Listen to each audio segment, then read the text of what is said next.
कांग्रेस नेता राहुल गांधी को एक बड़ा झटका लगा है। दरअसल आज यानी शुक्रवार को उनकी संसद की सदस्यता को रद्द कर दिया गया है। आपको बता दें कि वो केरल के वायनाड से लोकसभा के सांसद थे और आज उनकी लोकसभा की सदस्यता को रद्द कर दिया गया है। आपको बता दें कि लोकसभा सचिवालय से इस संबंध में आज एक पत्र जारी किया गया। मानहानि केस में सूरत की कोर्ट ने उन्हें बीते रोज ही 2 साल की सजा सुनाई थी। राहुल गांधी ने 2019 में कर्नाटक की सभा में मोदी सरनेम को लेकर एक बयान दिया था। उन्होंने ये कहा था कि सभी चोरों का सरनेम मोदी ही क्यों होता है, जिसके बाद उन पर जो है कल कोर्ट ने सजा सुनाई थी। इस मामले में सूरत कोर्ट ने, जैसा कि मैंने कहा, उन्हें सजा सुनाई है। सुप्रीम कोर्ट ने 2013 में फैसला दिया था कि अगर किसी जनप्रतिनिधि जैसे विधायक या सांसद को 2 साल या उससे अधिक की सजा दी जाती है तो उसकी सदस्यता रद्द कर दी जाएगी। सुप्रीम कोर्ट ने कहा था कि अगर सजा के खिलाफ प्रतिनिधि ऊपरी अदालत में अपील करता है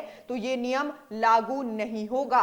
यानी अब जो है इसी नियम के तहत राहुल गांधी पर कार्यवाही की गई है, क्योंकि बीते रोज सूरत कोर्ट ने उन्हें 2 साल की मानहानि केस में सजा सुनाई है, जिसके बाद हालांकि वो जमानत पर हैं, लेकिन फिर भी कानून के तहत उनकी लोकसभा की जो सदस्यता है फिलहाल उसे रद्द कर दिया गया है। यानी बड़ा झटका जो है राहुल गांधी को लगा है। आपको यह भी बता दें कि सूरत कोर्ट के फैसले के खिलाफ राहुल गांधी को अपील दायर करने के लिए 30 दिनों का समय दिया गया था। राहुल गांधी के वकील ने यह भी कहा था कि हम फैसले के खिलाफ हाई कोर्ट जाएंगे, तभी तक हाई कोर्ट में राहुल की तरफ से हालांकि अभी तक जो है यह अपील दायर नहीं की गई है। इस बीच उनकी लोकसभा की सदस्यता को रद्द कर दिया गया है, क्योंकि नियम है कि यदि किसी विधायक या सांसद को 2 साल या उससे अधिक की सजा सुनाई जाती है तो ऐसे में उनकी सदस्यता को रद्द कर दिया जाएगा। आपको बता दें कि यदि क्रम वाइज हम चलें तो 2019 में लोकसभा चुनाव से पहले कर्नाटक के कोलार में एक रैली के दौरान राहुल गांधी ने यह कहा था कि सभी चोरों का सरनेम मोदी क्यों होता है। सभी चोरों का सरनेम मोदी होने वाले इस बयान पर ही सारा बवाल हुआ है। देखिए, उन्होंने आगे कहा था कि चाहे वो ललित मोदी हो, नीरव मोदी हो या चाहे तो नरेंद्र मोदी हो, तो कुल मिलाकर उनका यह बयान उन पर भारी पड़ गया। इसके बाद सूरत पश्चिमी के बीजेपी विधायक पूर्णेश मोदी ने राहुल के खिलाफ मानहानि का केस दायर किया था। उनका यह कहना था कि राहुल गांधी ने हमारे पूरे समाज को चोर कहा है और यह हमारे समाज की मानहानि है। इस केस की सुनवाई के दौरान राहुल गांधी 3 बार कोर्ट में पेश भी हुए थे। आखिरी बार अक्टूबर 2021 की पेशी के दौरान उन्होंने खुद को निर्दोष बताया था। उनके वकील के मुताबिक राहुल ने कहा कि बयान देते वक्त मेरी मंशा गलत नहीं थी, मैंने तो भ्रष्टाचार के खिलाफ आवाज उठाई थी। इसी मामले में राहुल गांधी को सूरत कोर्ट ने बीते रोज दोषी करार दिया। कोर्ट ने उन्हें 2 साल की सजा सुनाई और 15,000 का जुर्माना भी लगाया। इसके कुछ देर बाद उसी कोर्ट ने उन्हें 30 दिन की जमानत भी दे दी। मानहानि के मामले में 2 साल की जेल अधिकतम सजा है, यानी इससे ज्यादा इस मामले में सजा नहीं दी जा सकती है। राहुल गांधी के वकील बाबू मांगुकिया ने बताया कि मुख्य न्यायिक मजिस्ट्रेट एच वर्मा की कोर्ट ने राहुल गांधी को आईपीसी की धारा 499 और 500 के तहत दोषी ठहराया था।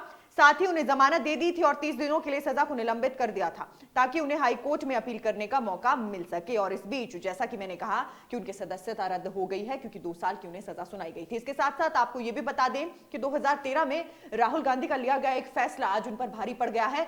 दरअसल 2013 में जब सुप्रीम कोर्ट ने फैसला दिया था कि सांसद विधायक को 2 साल या उससे ज्यादा की सजा मिलने पर उसकी सदस्यता तत्काल प्रभाव से खत्म हो जाएगी, वो अगला चुनाव भी नहीं लड़ सकेगा, यानी राहुल गांधी भी अगला चुनाव नहीं लड़ सकेंगे। उस वक्त सुप्रीम कोर्ट के इस फैसले का सबसे बड़ा प्रभाव लालू प्रसाद यादव पर पड़ सकता था, क्योंकि चारा घोटाले में आने वाला उन पर जो है फैसला था।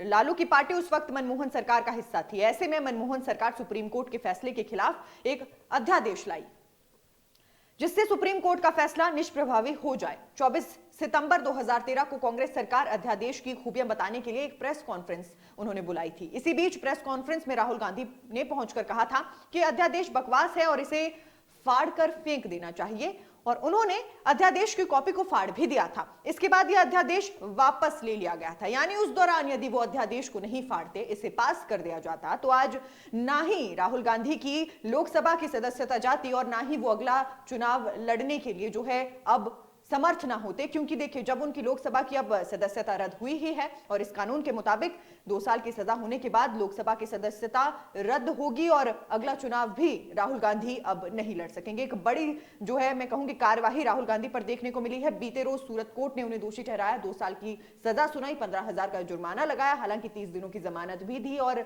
अब इस बीच कानून के तहत यानी नियम के तहत जो है उनकी लोकसभा की सदस्यता को रद्द कर दिया गया है। इसी तरीके के तमाम अपडेट्स, तमाम जानकारी लेकर नेशन स्पीक्स यूं ही हाजिर होता रहेगा। तब तक के लिए बने रहिए नेशन स्पीक्स के साथ।